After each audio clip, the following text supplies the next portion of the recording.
everyone, and thanks for tuning in to Human Powered. We're happy to be together again. I'm Jessica Becker, and I'm here with my co-host, Jen Rubin. And today's guest is walking away. Ben Grignon is joining us from where he's based on the Menominee Reservation. And we're excited to have you here, Ben. Thanks for being with us.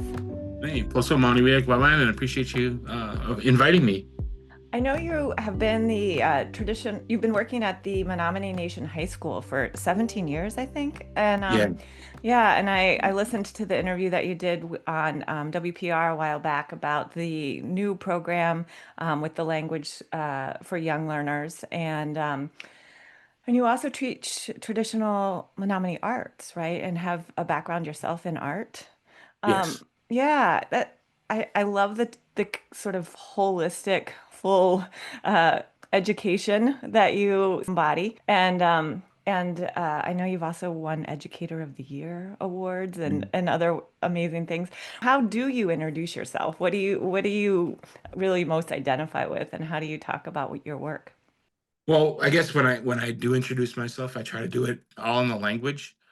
So Poso Monique, walking away in the Akayan, Ben Grignon in the East one.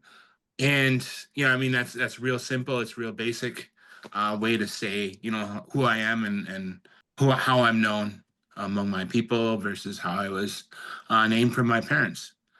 And when it depending on who I'm talking to, I would talk about like which clan I am, who my parents are, who my grandparents were, and yeah, and I don't normally like introduce myself as like a former teacher of the year or anything like that. Although I do have it on my email, but yeah, I guess it's just not something that I bring up in a regular conversation. Ben, I met you briefly on a Zoom because you were part of what would have been this year's community powered cohort, and we were doing like a last thing before our program shut down, and I was doing a little bit of storytelling stuff. And so I'm excited. I know we want to talk to you about the work you do as an educator. We want to talk to you about what you were going to do as your community powered project. But one thing I'm just curious about, we were looking through an article, Jessica and I, before we talked to you, and it talked about how maybe this was early in your career. You went around to the archives and were digitizing. This is sort of back when we used cassette tapes, right? Like you were digitizing the Menominee language, which is such an interesting project. And so, what was that like? Why did you set about on that project? Okay. Well, I went to school at the University of Arizona for information resources and library science with a digital focus, digital archives. And after I spent the summer in Washington, D.C. in their archives as uh, I don't know, I guess like a temporary worker, um, I came home to the reservation and wanted to get into creating a format where we could take some of our old tapes, cassette tapes, and transfer them to a digital media for at that time it would have been iPads for our teachers, our iPods. I'm sorry, um, iPods for our teachers, and that was pretty interesting, uh, pretty eye-opening, groundbreaking. Not every one of our teachers had access to all of the language resources that were recorded at that time. They had to go into our historic preservation office to sit and listen to a tape. Um, and at that time, it was like it was tapes were kind of on the out, and not everybody had a tape player, cassette cassette player in their car or anything like that. So um, it was like the language was sitting idle for a long time. And Well, yeah, so digitization was really cool. I that's an interesting phrase. I like the language of sitting idle. What the thing it made me think about, I just finished this book called Outwitting History. And so my family, my grandparents were Yiddish speakers. That was my mom's first language, and it was sort of it was a little bit of a dying language. And so back, I think in the 1990s, when the people who where the Yiddish speakers were dying, they had these libraries. And so we get this phone call saying someone's like library was just put in a dumpster on 98th Street, and he'd show up with a truck and he would, pick up the books, right? And he created this called the Yiddish Book Center, and basically, I think he gathered like 1 million books of this language that was dying out. And so it's interesting, the people who are trying to say like, no, this language isn't going to die out. We're gonna make sure it maintains, and then for you to take it the next step and be part of passing it on to educators who can teach the next generation. I just really, yeah. Uh, Thanks for sharing that. Yeah, sure. One of the things that we should also say that you were selected to be part of this community powered training, and you applied to be part of that program and were accepted into this class. And I know you had some ideas of ways that you were going to use some of those tools both in the classroom and in your community. Tell us what were you excited about with the community powered program? Well, I really I love the storytelling aspect. I try and begin my classrooms with a good story, one about education, and how our education is passed down generation to generation. I think that it gives a good baseline of who we are as Menominee people, and also lets our kids know that that I in my classroom they will be learning things that have come down through generations, but also that they can be comfortable in who they are now as a Menominee in 2025. And what does that mean? What does that look like? It may not necessarily look like some of our traditional arts, but that can be woven into pretty much anything that they want to do. And so I approach my classrooms that way as well, allowing them to really be who they are, explore art through our traditions, but also like change it and have it transform into something that's either something totally new, rooted in tradition, or something just absolutely new. And I'm totally fine with that as an art teacher. I mean, unless it's like a 20-minute long or something, but what is the education story you start your class with? It is kind of a long one. Okay, okay. It's about a grandmother pine tree. I heard this story from a man. His name is Johnny Moses.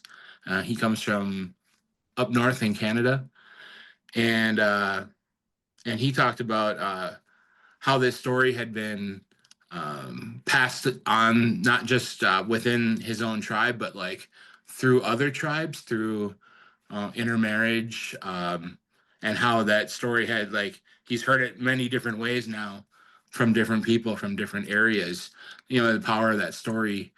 People want to embrace it and bring it into their own communities, which is something that I did too. As a storyteller, you know the heart of the story, where Yep, it's supposed to go, yep, and then you bring in little I don't know, little add-ons, little flares, yeah. which I do. Like I try and do that and make sure that that our stories are teachers as well. That if I know a particular student needs a little extra attention, I might add that into a story in a way that that there's a book. Oh, what was the name of it? Tying rocks. No, yeah, tying rocks to clouds. No, wisdom sits in places. That's what it was.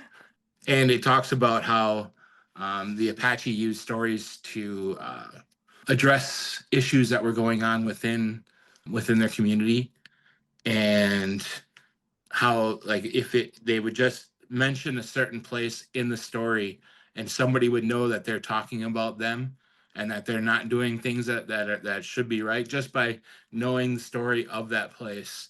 And so like I try and build on the stories that I do know and include certain things that are important, that maybe even things that I'm learning Hmm. in my own educational journey through being Menominee and like uncovering, like you were talking about, the archives.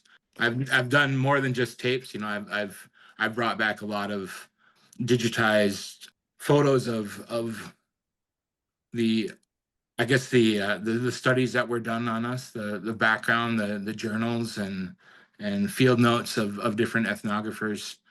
And so like there's so much information that hasn't been shared, hasn't been passed on. They call it our cultural inheritance, Hmm. that's been kind of lost. And so when I do uncover something, I'll try and add that into a story, Yeah. to give it a little bit more life again. I really like how you talk about that with storytelling. I do a lot of bread. Well, I do some bread baking. And there's this thing with bread baking is like, you bring the yeast, but whatever the temperature is or how close you are to water, like sort of changes the essential nature. And I feel like that's sort of how I think about story and how you were talking about it. Like you have the beating heart of the story, right? But whatever room you're in, whatever people you're around, it changes the yeast or whatever. I'm sort of getting into science and I always get science wrong, but that Yeah. sort of idea that that a story isn't static, that Yeah, it's exactly. that it's responsive. So I appreciate that. Yeah.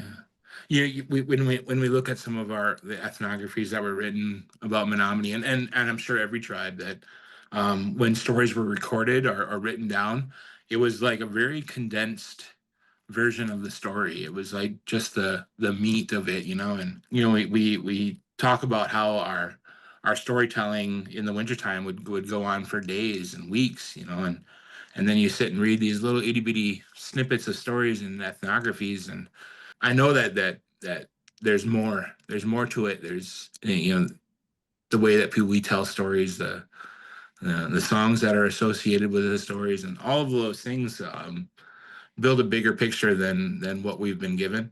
Hmm. And we have to look at all of our archival materials in the same way, that these are just little snippets of a greater picture of who we are. Yeah. Yeah, I like hearing how you kind of build into everything that you do the reality of the moment and the people and the place and the context. And that is the humanities, right? And I think that's um, why why the the community powered training program probably spoke to you and why it was a really good fit. What were some of the uh, did you have particular things that you are working on right now, and do you want to tell us anything that is kind of exciting you about what's going on in the moment in your Yeah, community? absolutely. A few years ago, I finished the classes portion of my doctorate through the University of Wisconsin Green Bay in the First Nations education program. And so now I've like been kind of full on, I guess not full on, but I've been working on my dissertation for a number of years now. It's been taking a while. We've welcomed two children into our family during this time, and like things get in the way. But besides that point, like the work itself is so cool. I've been doing a cultural geography of the Menominee people, looking at what's been mapped, what's in the archives, looking at names of places, but more importantly, looking at, is there a story associated with a particular place in northeastern Wisconsin, in upper Michigan. We've got stories that go up into Canada in the Hudson Bay. And I think there's one story that also talks about Greenland, which is pretty cool.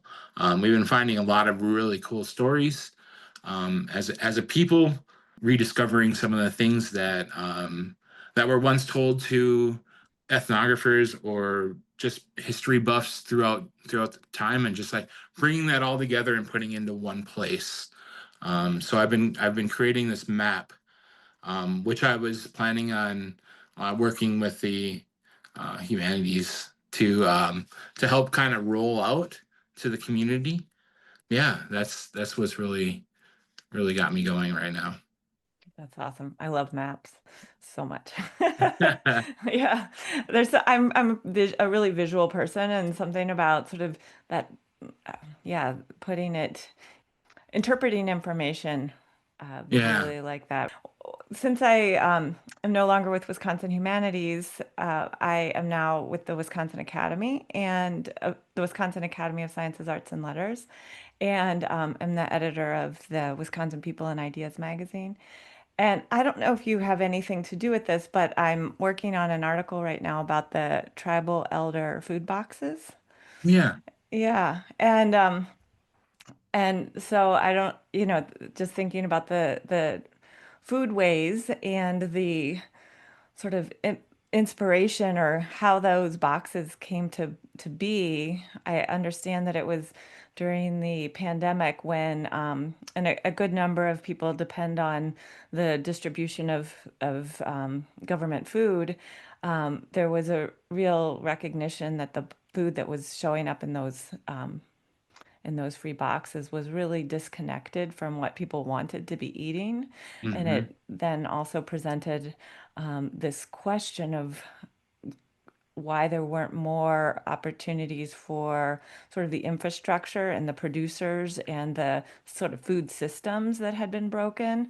And so, in just a few years of developing the boxes for, I think there's 15 boxes distributed a year. There's now, I believe, 44 native producers that have, that in the beginning there were only four. Hmm.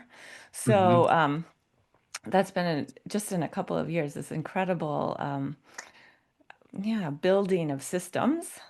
Um, Yeah. yeah, I don't know if you are involved in any way. I'm not like, I guess we're grateful recipients of that. My wife Lucy's father gets an elder box, and what's really cool about that is um he'll bring that box over, and he and Lucy will go through all the things that are in there and start talking about what they could create.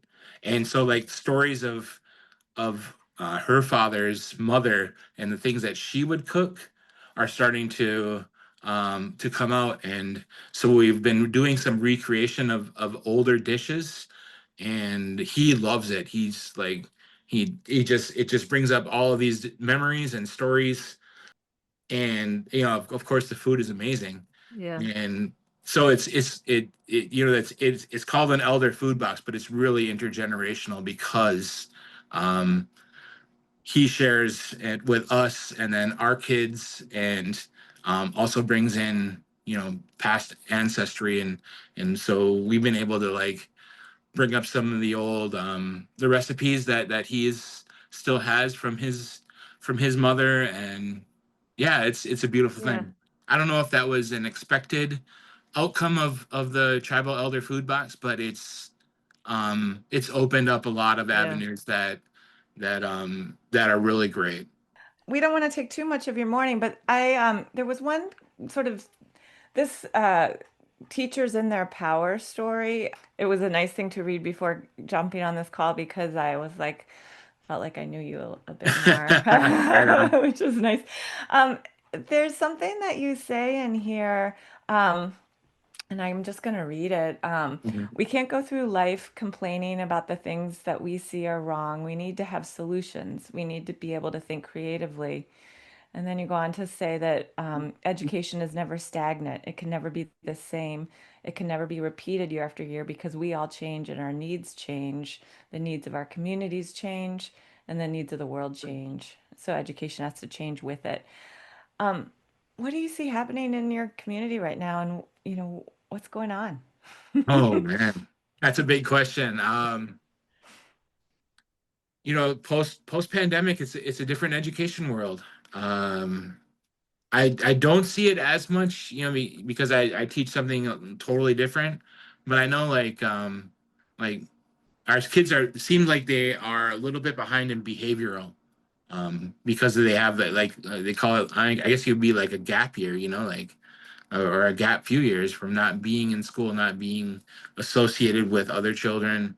So we're seeing like kids coming into high school with a very middle school mentality, and a lot of our teachers have had to adjust to that, to figuring out like the best approaches to I don't know, get our kids ready to learn. And I think like our traditional arts help with that. I always encourage my students to bring that with them. It's always something that they can use in the classroom. It would seem like you're not listening, but it really helps you. Like as an artist, it helps you focus, having something to do while you're learning. And so a lot of our kids do that. One of the things I loved hearing about was the ways that some of these traditional arts, you have the examples, but you don't necessarily know how they were made. And so part of that exploration and that sort of identity searching for students, it sounds like you really encourage students to figure out how something might have been made and how to even build the tools needed to get back into that type of tradition. And in doing that, of course, there's that evolution and that sort of identity of the whoever's the maker at that moment and how that shapes the artwork and the art form. Mhm. So I guess that, yeah, that point about we need to be able to think creatively and not complain about what's going on, but find Yeah, solutions. and we have Right. to have solutions. Yeah, you're an artist yourself. What are some things you're working on right now that you want Um, to talk about, that you want to share? I like during the pandemic, I wanted to, I was, we didn't have kids in the school, but we were in the school for part of that time, and it was a lot of like long days isolated in the room, which was okay because I had all these art supplies and I wanted to figure out maybe some new things that I could teach in the classroom. And we have this tradition of yarn bags. Um, and it's not a super old tradition, but it's a forgotten tradition. Um, and I couldn't like when I would go to the museum, they would great, like I was so grateful to be able to get into the collections in different museums to be able to see some of the old yarn bags that do exist that were collected. Um, but I would open it up and I would try and figure out how it was done, and I couldn't figure it out. And so during the pandemic, I found this online class through New Zealand, and they have the same tradition, the same way of weaving that we do, which was really interesting. And so I took this online class, self-paced um, way of creating this. They call it taniko, um, which is their weaving tradition. And so I relearned how to create those different shapes, designs in layers in these bags from taking that class. So um, it was really cool to be able to learn from our indigenous um, brothers and sisters down all the way across the other side of the Yeah. world on Yeah. how to do something that we've forgotten how to do. And like I guess the teacher in me wants to make sure that it doesn't like die with me. All the arts that I do, the art of teaching is always going to be there, and will always exist for me. It's not just about creating art for me anymore. It's about making sure that these art forms are passed on. Well, Ben, it's been great talking with you. I love learning more about the work you're doing and just learning more about how these like important cultural traditions are being maintained. And with that in mind, want to close us out with a story? I know you have a lot of great stories you use.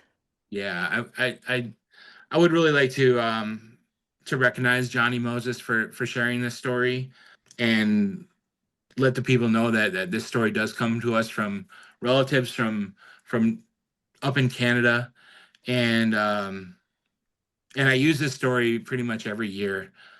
I'm going to give you a kind of a condensed version of this story, maybe an ethnographer's version.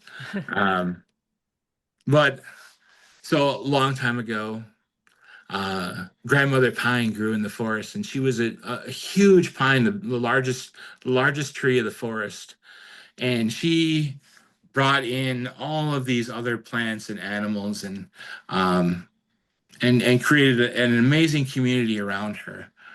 And way off in the distance, there was um, a great fire that was coming, and the plants and the animals they kind of passed that information towards grandmother pine, and grandmother pine drew up water from deep in the earth and saturated her trunk, and protected herself, and she was trying to get all of the other um, things in her community to take preparations for this big fire that was coming. And the fire came and kind of devastated the forest, and all that was left was Grandmother Pine. And she was really sad, and she would cry every day. And Creator sent down a seedling and planted it next to her, and this little pine tree popped up, and she called it Grandson.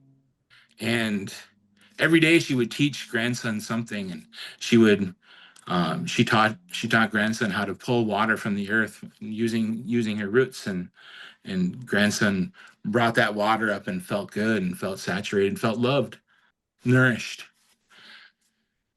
And when the sun was beating down, Grandmother Pine would bring her branches over and give him a little bit of shade, and he felt comfortable and loved and nourished. And he grew up a little bit taller and a little bit wider, and his roots grew a little bit deeper, because he had that love and that protection. He felt safe.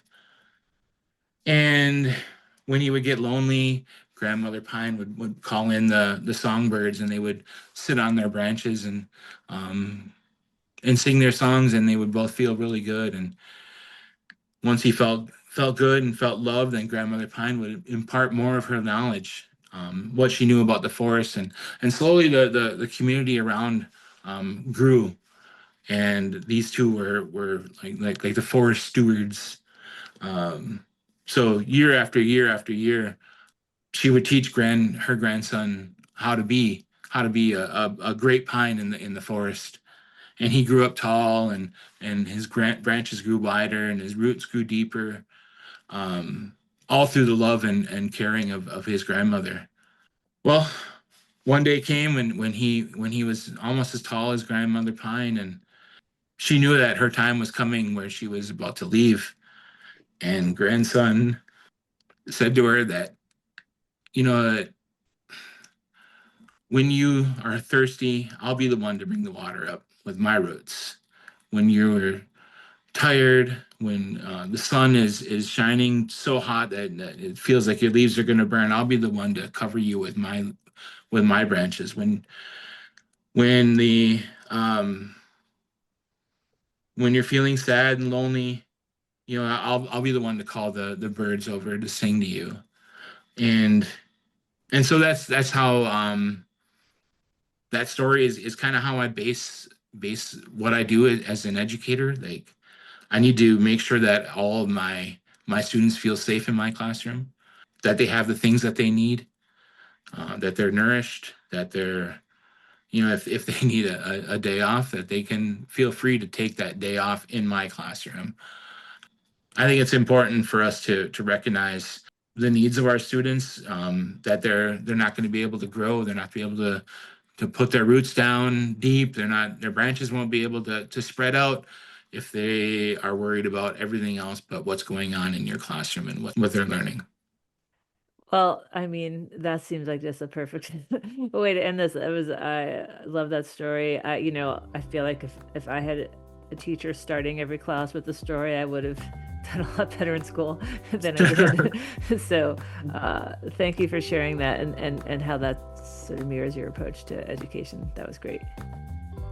Thanks for spending your morning with us. Yeah, thanks for the conversation. This is cool.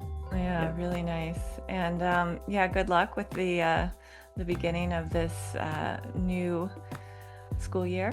And Thank you so much. Yeah, yeah. And we'll be in touch. Sounds good. Yeah, thanks for being here. Bye. Yeah. All right. Also.